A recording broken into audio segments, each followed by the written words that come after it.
Hello मेरे प्यारे दोस्त, कैसे हो आप लोग। तो हम फिर से आ गए हैं आपके साथ क्लास 9th का साइंस एनसीईआरटी लेकर, जिस चैप्टर का नाम है क्या हमारे आसपास के पदार्थ शुद्ध हैं, जिसमें हम लोगों ने क्या क्या पढ़ लिया है। मिक्सचर पढ़ लिया है, सॉल्यूशन पढ़ लिया है, सस्पेंशन पढ़ लिया है, सस्पेंशन को निलंबन कहते हैं, कोलाइडल सॉल्यूशन पढ़ लिया, ये सारा चीज पढ़ लिया। उसके साथ में हम लोग क्या पढ़े हैं, तो हम लोग मिक्सचर को कैसे अलग कर सकते हैं।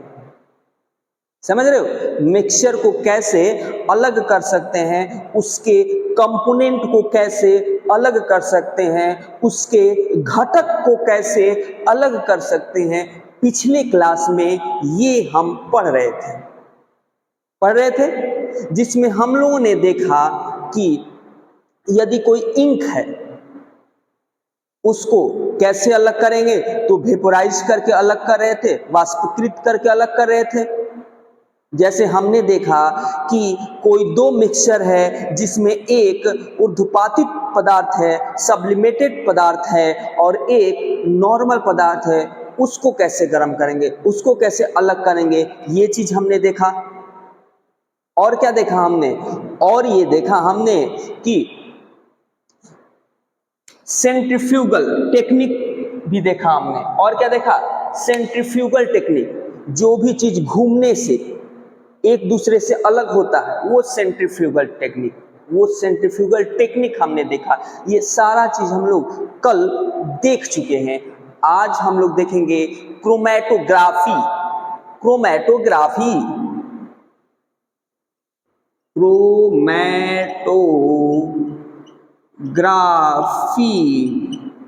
ठीक है, क्रोमैटोग्राफी हिंदी में भी यही लिखा हुआ है, chromatography.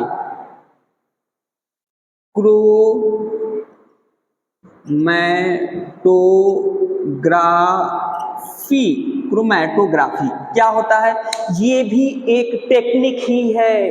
Chromatography is a technique to apart, माने अलग करने का, दो मिक्सचर को अलग करने का, मिक्सचर के कंपोनेंट को अलग करने का ये टेक्निक है क्रोमैटोग्राफी। तो कौन सा मिक्सचर सर, किस टाइप के मिक्सचर को अलग करने का ये टेक्निक है क्रोमैटोग्राफी। दिमाग में क्वेश्चन आएगा ना सर कि लिख दिए क्रोमैटोग्राफी, आपको आपके दिमाग में था, लिख दिए, लेकिन कौन सा मिक्सचर, कैसा मिक्सचर, इंपॉर्टेंट ये चीज पकड़ना है कि किस टाइप के मिक्सचर को यूज करने के लिए सेंट्रीफ्यूगल टेक्निक का यूज करते हैं, किस टाइप का मिक्सचर को अलग करने के लिए वेपोराइजेशन यूज करते हैं, किस टाइप का। उसी तरह किस टाइप के मिक्सचर को अलग करने के लिए क्रोमैटोग्राफी का यूज करते हैं, किस टाइप का मिक्सचर को अलग करने के लिए फिल्टर का यूज करते हैं, किस टाइप का। ये सारे क्वेश्चन आपके दिमाग में आने चाहिए, तब आपको एग्जाम में एक ब्रॉड इमेजिनेशन बनेगा, आप सोच पाओगे, देख पाओगे, आप चीजों को अलग कर पाओगे। समझ रहे हो, तो ये होता है क्रोमैटोग्राफी। तो क्रोमैटोग्राफी वह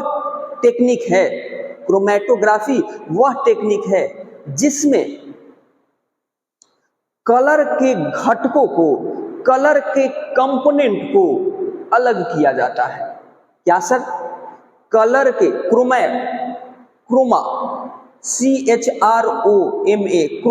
क्रोमा माने कलर होता है, कलर। इसका नाम क्रोमैटोग्राफी क्यों पड़ा, क्योंकि इस विधि द्वारा, इस तरीका द्वारा सबसे पहले कलर के घटकों को ही अलग किया गया था, कलर के घटकों का ही अलग किया गया था। मान लीजिए कोई इंक है, ठीक है, ब्लैक इंक है या कोई भी किसी भी तरह का इंक है जिसमें एक से ज्यादा कलर है, या मान लीजिए कोई जैसे वाटर है, वाटर समझ रहे हो, हाँ सर समझ रहे हैं, उसमें एक से ज्यादा कलर घुले हुए हैं, ब्लैक भी लाल भी, माने एक से ज्यादा कलर के पार्टिकल हैं, किसमें, वाटर में। अब उनको अलग करना है, तो उनको अलग करने के लिए आप क्रोमैटोग्राफी का यूज करेंगे। एक ही कलर है तो कोई दिक्कत नहीं है। जैसे पानी है, उसमें एक ही कलर का घटक है, चाहे ब्लैक का हो या ब्लू का हो या एक ही का हो, तो आप उसको, मैंने बताया था क्या करना है, उसको बीकर में पानी लेके और उसके ऊपर वॉच फ्लास्क रख के उसमें इंक डाल दो और गर्म करो, पानी उड़ जाएगा, कलर बच जाएगा। लेकिन एक हो तब, लेकिन एक से ज्यादा कलर के घटक हो तब, एक से ज्यादा कलर के घटक हो तब, मतलब पानी में एक से ज्यादा कलर घुला हुआ है, पानी में लाल भी, ब्लू भी, ब्लैक भी, माने एक से ज्यादा घटक घुले हुए हैं, तब उनको कैसे आप अलग करोगे? तो उनको अलग करने के लिए क्रोमैटोग्राफी टेक्निक यूज होता है। उनको अलग करने के लिए कौन सा टेक्निक यूज होता है? क्रोमैटोग्राफी। इतना बता दिए। थोड़ा सा पीछे जाकर वीडियो देख लेते हैं। भैया रुके तो नहीं हो? नहीं, वाह, चल रहा वीडियो, तो हम भी चलते हैं। तो क्रोमैटोग्राफी में होता क्या है? तो क्रोमैटोग्राफी में एक पतला सा फिल्टर लेंगे, पतला सा छानक लेंगे, छानने वाला छननी लेंगे, पतला सा, एकदम पतला। हाँ सर, ले लिए। अब क्या करना है, नीचे से 3 सेंटीमीटर नाप के एक लाइन खींच दूंगे। हाँ सर, खींच दिए। सर फिर से बताइए सर। तो एक पतला सा छानक लेंगे, छननी, फिल्टर, उसको नीचे से 3 सेंटीमीटर नाप के एक लाइन खींच देंगे। खींच दिए सर, हो गया? हाँ सर, कर दिए। अब उस कलर को डालो, उस मिक्सचर को डालो। अब क्या करो, उस मिक्सचर को इस लाइन के बीच में कहीं भी डाल दो। जैसे बूंद उठाए और यहां पे डाल दिए। कलर जो मिक्सचर है, जो पानी और एक, हेलो दोस्त, तो एज इट इज जैसे रोज होता है, 7 मिनट पर वीडियो रुक गया था, तो फिर से ये देखिए, हमने क्या बताया था कि एक पतला सा छानक पत्र लेंगे, फिल्टर पत्र लेंगे, ठीक है, ले लिए। 3 सेंटीमीटर ऊपर एक लाइन खींच दिए। हाँ सर, खींच दिए। अब उस कलर डाई को, जो ड्रॉप, जो क्या है, वाटर और एक से ज्यादा कलर का है, उसका एक ड्रॉप लेंगे और इसके बीच में टुटक डाल दिए। हाँ सर, डाल दिए। अब क्या करेंगे सर? अब कुछ नहीं करना है बुआ, अब यहां पे एक बीकर लेना है। क्या किए सर? बीकर लेना है और इसमें पानी ले लीजिए। क्या है? पानी। चलिए, नीचे क्या है? पानी है। अब इस छानक पत्र को क्या करेंगे? इसके जस्ट ऊपर रखेंगे, पानी पे, एकदम पानी में डुबाना नहीं है, पानी में डुबाना नहीं है, पानी को जस्ट ऊपर, इसको छानक पत्र को क्या करना है? आपको रखना है। हाँ सर, रख दिए। अब क्या होगा, ये धीरे धीरे पानी जो है ऊपर उठेगा, ठीक है, धीरे धीरे पानी क्या होगा? ऊपर उठेगा। ये कैपिलरी, जो कैपिलरी थ्योरी होता है, जिससे नहीं होता है, गांव में जो दिया जलता था, उसमें तेल देखते थे अपने आप ऊपर उठने लगता था, ठीक है, वो कैपिलरी एक, उसको बताएंगे आगे हम। तो इसमें क्या होता है कि पानी जस्ट धीरे धीरे ऊपर उठने लगेगा। हाँ सर, ऊपर उठेगा। चलिए, मान लिए ऊपर उठेगा, ये पानी ऊपर उठेगा, ऊपर उठेगा, ठीक है, उठेगा। क्या होगा कि जो कलर, इसमें एक से ज्यादा कलर है, जो कलर पानी में ज्यादा घुलनशील है, वो पानी में जल्दी घुल के ऊपर उठ जाएगा। समझ रहे हो? ये पानी में जल्दी घुल के क्या होगा? ऊपर उठ जाएगा। उसके बाद उससे कम वाला उसके नीचे, उससे कम वाला उसके नीचे, इस तरह से जो भी, मतलब इस ड्रॉप में अलग अलग कलर के पार्टिकल है, अलग अलग डाई है, वो क्या हो जाएंगे? अलग अलग हो जाएंगे। अलग अलग जितने भी कलर हैं वो सब क्या हो जाएंगे? अलग अलग। जो ज्यादा घुलने वाला है वो जल्दी उठ के ऊपर जाएगा, जो कम घुलने वाला है उससे नीचे रह जाएगा, जो उससे कम घुलने वाला है उससे नीचे रह जाएगा, माने सब अलग अलग हो जाएंगे। ये होता है क्रोमैटोग्राफी। ये होता है क्रोमैटोग्राफी। तो इसको सबसे पहले कलर को अलग करने के लिए यूज किया गया था। किस लिए यूज किया गया था? कलर को अलग करने के लिए इसका सबसे पहले यूज किया गया था, इसीलिए इसका नाम पड़ा क्रोमैटोग्राफी। चलिए, हाँ सर समझ में आ गया? हाँ सर आ गया समझ में। इसका यूज और 3-4 जगह होता है, जैसे नेचुरल कलर है, ठीक है क्या सर? नेचुरल कलर है, प्राकृतिक कलर, नेचुरल कलर है, प्राकृतिक कलर, ठीक है क्या? नेचुरल कलर है, उसके पिगमेंट्स को अलग करने के लिए, नेचुरल कलर के पिगमेंट्स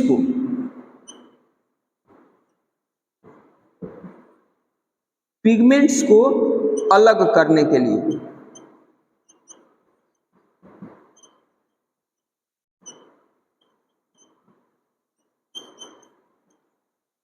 मतलब जो नेचुरल कलर है उसमें उसके जो कण होंगे, उसके जो पार्टिकल पिगमेंट्स है, उसको अलग करने के लिए ये क्रोमैटोग्राफी यूज किया जाता है। और आपके लाइफ में इसका यूज कहाँ होता है सर? तो हमारे लाइफ में यदि हम कोई जहरीला पदार्थ लिए हुए हैं, हमारे जो खून में मिल गया है, ड्रग्स और भी कई तरह के जो जहरीला पदार्थ है जो हमारे ब्लड में मिल गया है, उसको अलग करने के लिए ये क्रोमैटोग्राफी यूज होता है। जो भी जहरीला पदार्थ है जो आपके ब्लड में घुल गया है, उसको अलग करने के लिए ये क्रोमैटोग्राफी यूज होता है, ठीक है। ये क्रोमैटोग्राफी कहाँ यूज होता है? तो सर जो हमारे ब्लड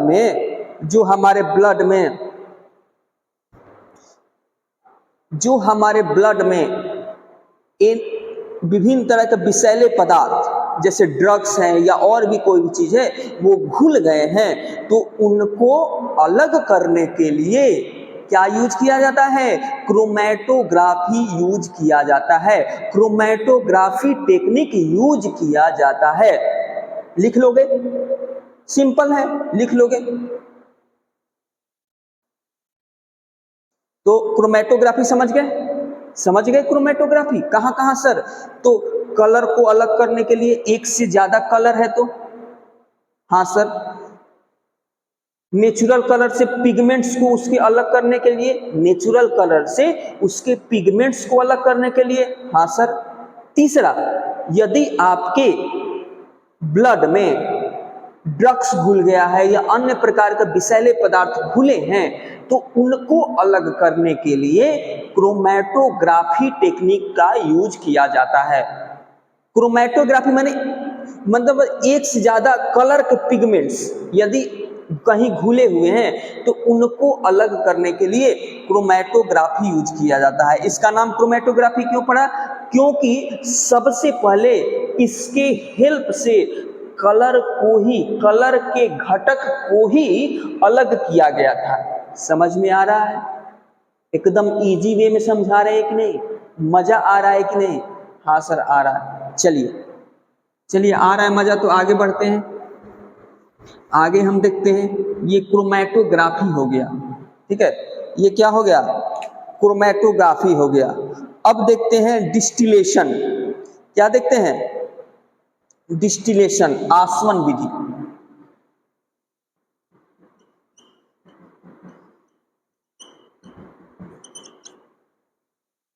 डिस्टिलेशन स्पेलिंग सही है क्या? चेक कर लीजिएगा। डिस्टिलेशन, आसवन।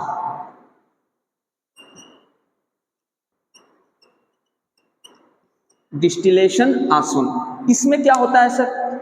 जैसे हम लोग कल पढ़ चुके हैं कि मान लो कि वैसा मिक्सचर जिसमें 2 या 2 से अधिक पदार्थ, अघुलनशील पदार्थ का मिक्सचर, 2 या 2 से अधिक अघुलनशील मतलब घुलने वाले न हो उनका मिक्सचर, यदि है तो उनको पृथक कैसे करेंगे, उनको अलग कैसे करेंगे, ये हम लोग प्रीवियस क्लास में, आज से पहले वाले क्लास में पढ़ चुके हैं कि एक मतलब टोटी टाइप का लेंगे, ऊपर एक जार टाइप का होगा, उसमें भर देंगे, जिसका डेंसिटी ज्यादा होगा वो नीचे होगा, उससे ज्यादा डेंसिटी होगा उससे ऊपर होगा, उससे ज्यादा डेंसिटी होगा उससे ऊपर, नीचे नल टाइप का बना रहेगा। टोटी खोलेंगे, ज्यादा डेंसिटी वाला पहले गिर गया, बंद कर देंगे, फिर दूसरा डेंसिटी वाला आया, उसको दूसरे बर्तन में रखेंगे, फिर तीसरा को ऐसे अलग कर देंगे, क्योंकि घुले नहीं है, उनका परत अलग अलग है, उनका परत जो है, लेयर जो है अलग अलग है। पानी में तेल है तो पानी के ऊपर तेल तैरता है कि नहीं, पानी से तेल का लेयर अलग अलग है, एक दूसरे में मिले नहीं है, उनको वैसे अलग कर सकते हैं। यहां पे क्या करना है, आपको वैसे पदार्थ का अलग करना है जो घुलनशील हो, एक दूसरे में मिले हुए हो, घुलनशील। अघुलनशील के लिए अलग विधि, ये घुलनशील हो, तो ये डिस्टिलेशन विधि कौन सा है, दो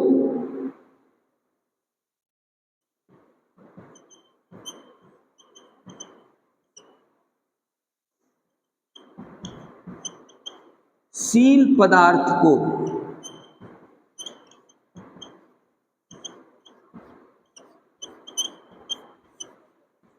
करने का तरीका। दो घुलनशील या दो से अधिक भी हो सकता है, दो या दो से अधिक घुलनशील पदार्थों को अलग करने का तरीका, ठीक है, समझ रहे हो। दो घुलनशील दो घुलनशील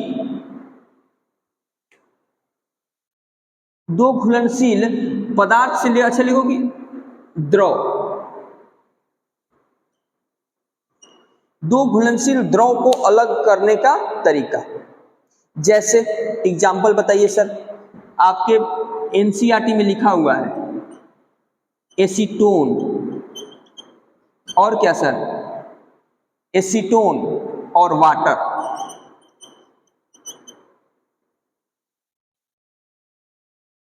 एसीटोन और वाटर का मिक्सचर है, ये क्या है, दोनों एक दूसरे में घुलनशील है, लेकिन दोनों का बॉइलिंग पॉइंट में काफी ज्यादा का अंतर है, दोनों के बॉइलिंग पॉइंट में काफी ज्यादा का अंतर है। इसका बॉइलिंग पॉइंट बहुत ही कम होता है, इसका बॉइलिंग पॉइंट ज्यादा होता है। तो ये जो डिस्टिलेशन विधि है, आसवन विधि है, ये कहां पे यूज होता है, तो ये वहां पे यूज होता है जहां पे दो घुलनशील द्रव्य हो।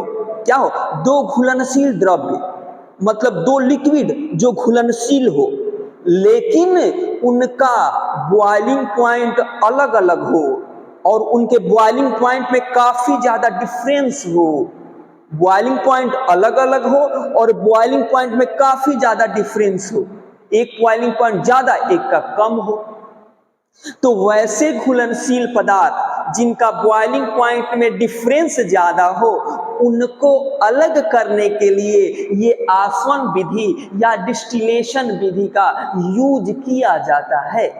समझ रहे हो, दो घुलनशील द्रव को अलग करने का तरीका, समझ रहे हो, ये डिस्टिलेशन।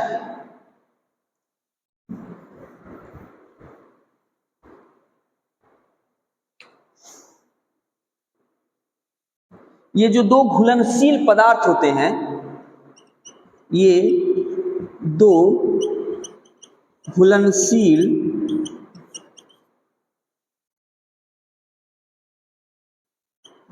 द्रव होते हैं, उनके बॉइलिंग पॉइंट या क्वथनांक, बॉइलिंग पॉइंट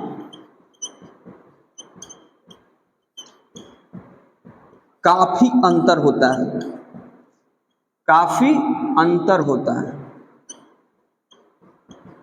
समझ रहे हो, ये जो दो घुलनशील पदार्थ होते हैं, उनके बॉइलिंग पॉइंट में काफी ज्यादा अंतर होता है, ठीक है। Example, acetone, plus water. Acetone का बॉइलिंग पॉइंट काफी कम होता है, वाटर का बॉइलिंग पॉइंट काफी ज्यादा होता है। तो इनके मिक्सचर को आपसे एग्जाम में पूछ देगा कि बताइए एसीटोन और वाटर को अलग करने के लिए कौन सा टेक्निक यूज होता है, दे देगा chromatography, centrifugal, filter, fractional distillation, distillation. अब बताओ, आप कंफ्यूज हो जाओगे, सर फ्रैक्शनल डिस्टिलेशन या डिस्टिलेशन, एक ही टाइप का दे देगा, आप कंफ्यूज हो जाओगे और गलती मार के आ जाओगे। समझ रहे हो? तो ये जो डिस्टिलेशन आसवन विधि है वो कहां पे यूज किया जाता है? जहां पे, समझना, जहां पे जो मिक्सचर हो वो दो घुलनशील द्रव्य हो और उनके बीच का जो बॉइलिंग पॉइंट है उसका अंतर, दोनों का बॉइलिंग पॉइंट का अंतर काफी ज्यादा हो, काफी ज्यादा हो, वहां पे डिस्टिलेशन विधि का यूज करते हैं, वहां पे डिस्टिलेशन विधि का यूज हम करते हैं। कैसे होता है सर? तो देखो, एक फ्लास्क होता है, फ्लास्क होता है, नीचे गर्म करने वाला बर्नर होता है, ठीक है, यहां पे एक थर्मामीटर आता है नापने वाला, यहां पे एक नली होता है, नली के इधर एक ऐसे लगा रहता है, यहाँ पे इसको बटोरने वाला रहता है, ठीक है। अब यहाँ पे जो है, यहाँ पे यहाँ से ठंडा कोल्ड वाटर इंटर करता है, यहाँ से कोल्ड वाटर इंटर करता है, इसमें सारा वाटर भरा हुआ रहता है, ये नली होता है, समझे, ये नली होता है। यहाँ से इसको बटोरने के लिए कोई फ्लास्क फ्लास्क होगा बटोरने के लिए, समझ रहे हो।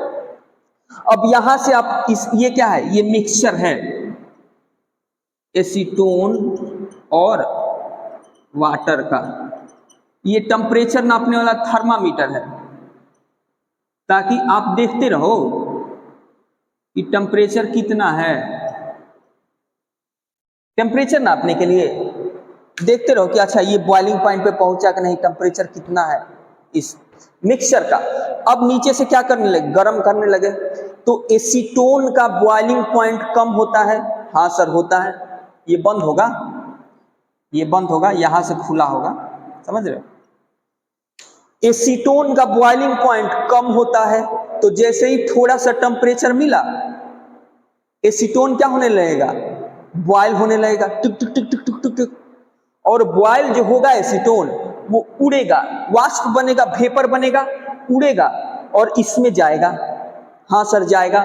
अगल बगल ठंडा वाटर है, तो जैसे ही एसीटोन यहां जाएगा वो ठंडा हो जाएगा। वेपर था, यहां से निकला था वेपर, जैसे ही इस ठंडा पानी के संपर्क में आया फिर से हो गया लिक्विड, और लिक्विड बन के ये ठोपे ठोपे ठोपे ठोपे इसमें भर जाएगा और उसको अलग कर लेंगे। तो एसीटोन से वाटर अलग हो गया कि नहीं बउआ, बोलना, इसमें वाटर बच गया, एसीटोन अलग हो गया कि नहीं। बहुत ही सिंपल है, बहुत ही इजी है, समझने का तरीका डेवलप करो अपने अंदर, बहुत इजी है, बहुत ही इजी है, आप बहुत इजीली समझ सकते हो। ये है डिस्टिलेशन विधि, कितना इजी है, आप मतलब मोटा मोटी उसका प्रोसेस समझो, क्या हो क्या रहा है यहाँ पे। यहाँ पे हम मिक्सचर लिए, इसको गर्म कर रहे हैं, जिसका जल कम बॉइलिंग पॉइंट होगा, बॉयल होगा, वेपर बनेगा, उड़ेगा, ये नली से इधर आएगा, अगल बगल क्या कर दिए, ठंडा वाटर सप्लाई कर दिए, जैसे ही ये बगल में आएगा वो ठंडा होकर लिक्विड बन जाएगा, इसको कलेक्ट कर लिए। बहुत ही सिंपल है, बहुत ही सिंपल है, ये समझा रहा हूं बुआ सिंपल, लेकिन प्रैक्टिकल करने जाओगे ना तो ज्यादा दिक्कत होगा, सारा चीज अरेंज करना, सब चीज को फिट करना, समझ रहे हो? समझना, अपने अंदर समझ तो डेवलप करो पहले। समझ डेवलप रहेगा तो हो सकता है जब आप प्रैक्टिकल करने जाओ तो एक बार गलती होगा, दो बार अरेंजमेंट में गलती होगा, लेकिन कंसेप्ट में गलती नहीं होगा। अरेंजमेंट में गलती होगा, आप उसको कर लोगे।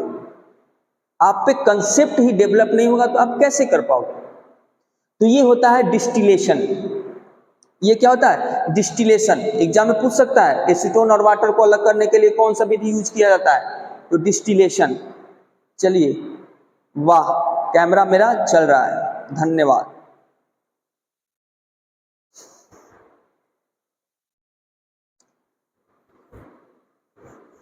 आगे देखते हैं फ्रैक्शनल डिस्टिलेशन।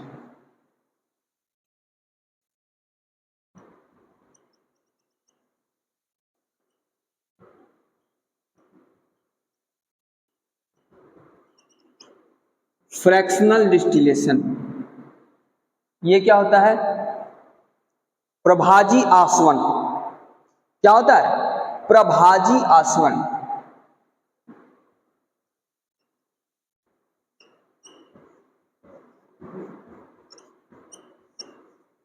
प्रभाजी आसवन क्या होता है सर? प्रभाजी आसवन, आसवन प्रभाजी आसवन, आसवन प्रभाजी आसवन, एक ही जैसा नाम लग रहा है। तो ये जो फ्रैक्शनल डिस्टिलेशन है सेम टाइप के डिस्टिलेशन जैसा ही है। फ्रैक्शनल डिस्टिलेशन सेम टाइप के डिस्टिलेशन जैसा ही है। अरेंजमेंट भी लगभग लगभग डिस्टिलेशन जैसा ही होता है। ये भी बॉइलिंग पॉइंट पर ही काम करता है। मतलब एक मिक्सर है, उसमें एक से ज्यादा, मतलब दो से ज्यादा, 2, 3, 4, 5 लिक्विड का मिक्सचर है। 2, 3, 4, 5 मतलब जितना भी लिक्विड का मिक्सचर हो, लेकिन सबका बॉइलिंग पॉइंट अलग अलग हो, सबका बॉइलिंग पॉइंट अलग अलग हो, और उनके बॉइलिंग पॉइंट में डिफरेंस जो हो 25 डिग्री से कम हो, 25 डिग्री सेल्सियस से कम हो। जैसे दो है, दो पदार्थ का मिक्सचर है, लेकिन उनके बॉइलिंग पॉइंट में डिफरेंस 25 डिग्री सेल्सियस से कम हो। 3 है, उनके बॉइलिंग पॉइंट में, बॉइलिंग पॉइंट के डिफरेंस 25 डिग्री सेल्सियस से कम हो। तो वैसे पदार्थों को अलग करने के लिए फ्रैक्शनल डिस्टिलेशन विधि का यूज करते हैं। ये भी मिक्सचर ही है, द्रव का ही मिक्सचर है, घुलनशील द्रव का ही मिक्सचर है। ये भी बॉइलिंग पॉइंट पर ही काम करता है, लेकिन उसमें क्या था, डिस्टिलेशन में क्या था कि बॉइलिंग पॉइंट का डिफरेंस बहुत ज्यादा होना चाहिए। इसमें क्या है, बॉइलिंग पॉइंट का डिफरेंस 25 डिग्री सेल्सियस से कम होना चाहिए। 2 या 2 से ज्यादा घुलनशील पदार्थ को अलग करने के लिए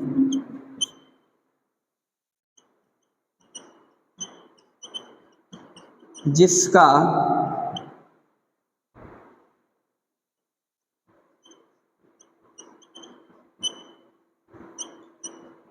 बॉइलिंग पॉइंट का डिफरेंस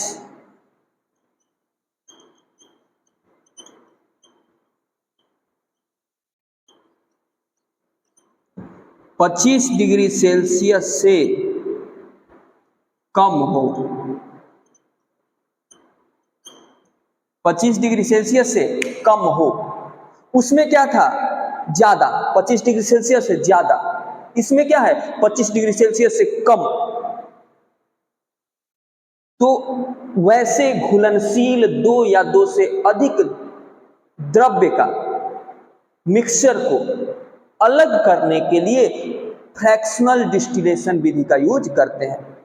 ये भी याद रखना, ये भी घुलनशील द्रव का ही मिक्सचर है, लेकिन 2 या 2 से ज्यादा, समझ रहे हो। लेकिन कंडीशन क्या है, इसमें जो बॉइलिंग पॉइंट में डिफरेंस 25 डिग्री सेल्सियस से कम होना चाहिए, और सिर्फ आसवन में बॉइलिंग पॉइंट का डिफरेंस ज्यादा होना चाहिए। समझ गए? हाँ सर समझ गए। इसमें और एक चीज अंतर है, एक चीज और ध्यान देना, मिटा दे उसे। जैसे इसमें एक फ्लास्क होता है, हाँ सर होता है, फ्लास्क के ऊपर एक प्रभाजी आसवन लगा रहता है, सॉरी, फ्लास्क के ऊपर एक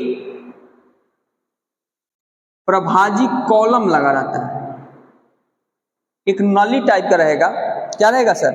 एक नली टाइप का रहेगा, समझना, एक नली टाइप का रहेगा, और उस नली में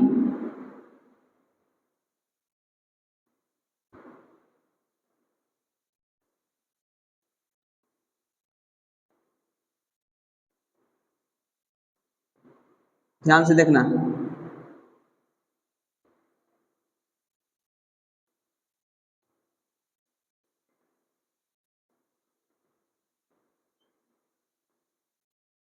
ऐसे टाइप का रहता है, ये नली टाइप का रहता है, और ऊपर जो होता है इसमें यहां से आपका एक नली आता है,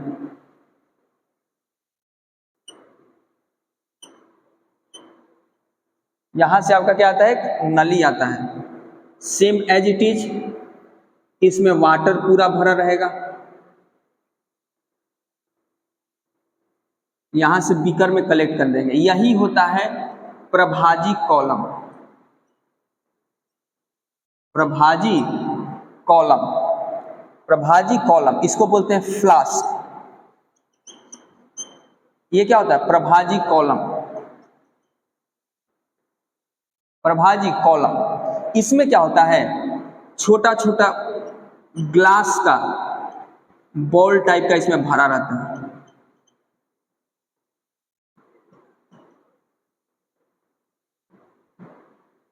भरा रहता है, ठीक है। अब मान लो इसमें मिक्सचर भरा हुआ है,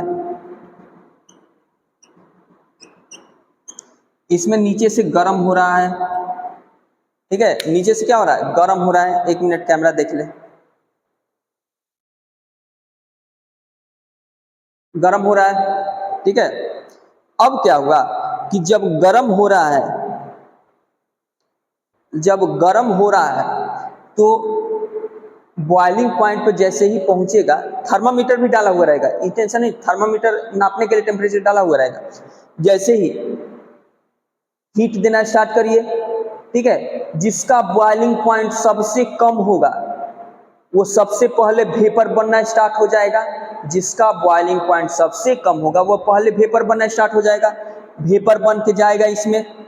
ये जो प्रभाजी कॉलम है इसमें वो ठंडा होता है, क्या होता है, ठंडा होता है, ठंडा होगा, थोड़ा सा ठंडा होगा, फिर इधर से होते हुए क्या हो जाएगा, फिर इसमें आएगा, इसमें जाके ठंडा हो जाएगा, और ये क्या हो जाएगा, बाहर निकल जाएगा। समझ रहे हैं? उसी तरह से दूसरा को अलग करेंगे, उसी तरह से तीसरा को अलग करेंगे। इसमें एक्चुअली होता क्या है, इसमें जो होता है आपका, इसमें पेट्रोलियम हो गया, या आप वायु ले लो, एयर, उसके कंपोनेंट को अलग करना है। जैसे एयर में क्या है, ऑक्सीजन है, नाइट्रोजन है, आर्गन है, कार्बन डाइऑक्साइड है, ये सारे जो मिक्सचर है उसको अलग करना है। तो उसको अलग करने के लिए फ्रैक्शनल डिस्टिलेशन का यूज होता है। चाहे पेट्रोलियम है, पेट्रोलियम को अलग, पेट्रोलियम में जो अलग अलग पदार्थ है उसको अलग करने के लिए ये फ्रैक्शनल डिस्टिलेशन यूज किया जाता है, क्योंकि उसके जो बॉइलिंग पॉइंट का डिफरेंस जो होता है वो 25 डिग्री सेल्सियस से कम होता है। 25 डिग्री सेल्सियस से क्या होता है, कम होता है, ठीक है। इसको एक बार देख लीजिए, यदि ये नहीं समझ में आया तो कल फिगर बना के फिर से समझाएंगे। सिंपल कुछ है नहीं, सेम प्रोसेस वही है, डिस्टिलेशन वाला है। गर्म होगा, वेपर बनेगा, ऊपर उठेगा, जिसका बॉइलिंग पॉइंट सबसे कम होगा वो जल्दी बनेगा, वेपर ऊपर उठेगा, ठंडा होगा, इसमें आके गिर जाएगा, उसी तरह दूसरा, उसी तरह तीसरा, चौथा, सब अलग हो जाएगा। समझ रहे हो, अलग हो जाएगा। तो इसको हम कल फिर से फिगर बना के समझाएंगे, इसलिए टेंशन नहीं लेना है, फिर से समझाएंगे इसको। और इसके आगे नेक्स्ट आई थिंक 1-2 लेक्चर और आएगा, ये चैप्टर खत्म हो जाएगा, ठीक है। उसके बाद हम लोग क्वेश्चन करेंगे। यदि ये वीडियो आपको अच्छा लग रहा है, समझ में आ रहा है, तो लाइक और सब्सक्राइब जरूर कीजिए, ठीक है, क्योंकि इससे मेरा मनोबल हाई होता है। मैं और सोचता हूं कि आपके लिए और अच्छा लेकर आऊं और अच्छा करूं, ठीक है। तो आप ही हमारे मनोबल हैं, आप ही हमारे जान हैं। जय हिंद, जय भारत।